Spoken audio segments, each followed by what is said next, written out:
The basic deviled eggs recipe is just hard-boiled eggs split in half, with the yolks mixed with mayo, mustard, pickle juice, salt and pepper, topped with a sprinkle of paprika, a type of pepper domesticated by indigenous peoples in Mexico about 6 to 7,000 years ago.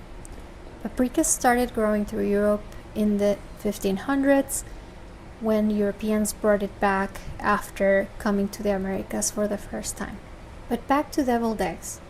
Depending on your family traditions or how fancy you're feeling, you might want to throw on some bacon bits, anchovies, or caviar. But the core recipe has been pretty consistent since the mid-20th century. Why is it called deviled eggs? And who would have thought that deviling would become a cooking term? But yes, the term deviling only became a cooking verb in the 1800s. In some religious communities across the South and Midwest, people still avoid saying deviled eggs. They call them stuffed eggs, salad eggs, or dressed eggs. In the UK, they are just dressed eggs. I'm still not sure why the recipe is referred to as spicy. Unless you use spicy mustard, I don't think this is a spicy recipe at all. Paprika isn't exactly setting anyone's mouth on fire. Stuffed eggs first appeared in 15th century medieval European cookbooks, which contained recipes that included raisins, cheese, herbs, and spices. These stuffed eggs were then fried and topped with sauce or powdered sugar. By the mid-19th century, stuffed eggs had made their way to the United States and were featured in cookbooks across the country. But the oldest ingredient in deviled eggs isn't mayonnaise, it is mustard. Without it, modern deviled eggs wouldn't exist.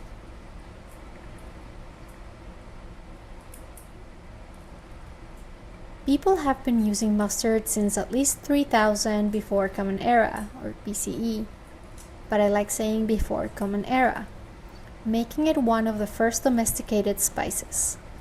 The word comes from Latin mustum, or young wine, and today it is a household essential from America to Germany to France.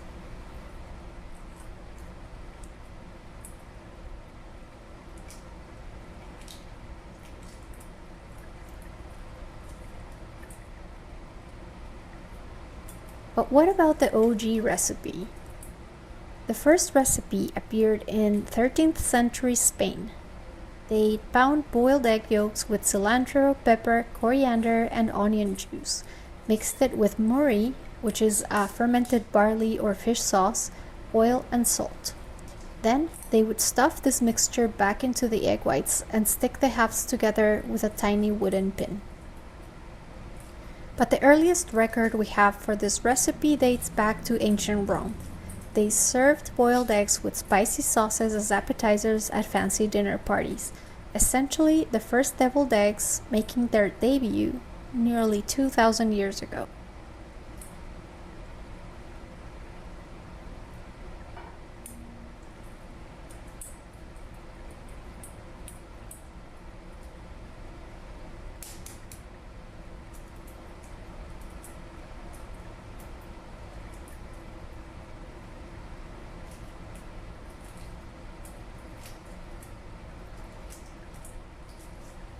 What I love about this story is that deviled eggs essentially remain the same recipe with very basic ingredients, but very delicious nonetheless. And it's basically been shared for over 2,000 years since Roman times, with each culture adding its own variation of ingredients and its own cultural touch.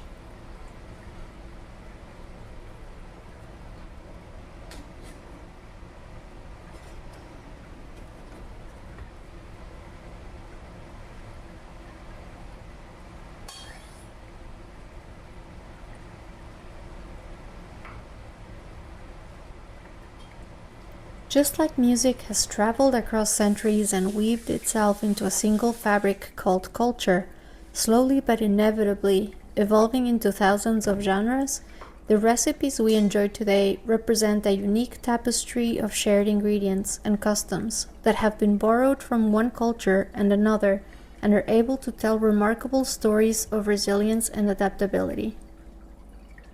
These newer culinary identities are the result of hundreds of years of history told through stories of adaptation and transformation with each wave of human migration.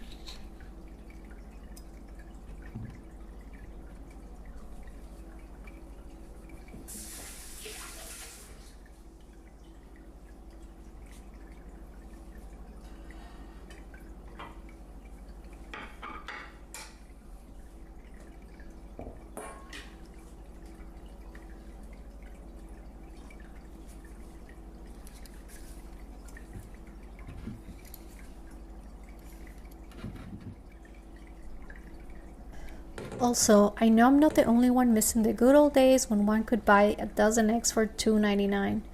And I know I'll probably never financially recover from buying 3 dozen to make the next 3 videos. But I promise I'll try to get better and better in front of the camera and while recording. So I hope I'll see you on the next one.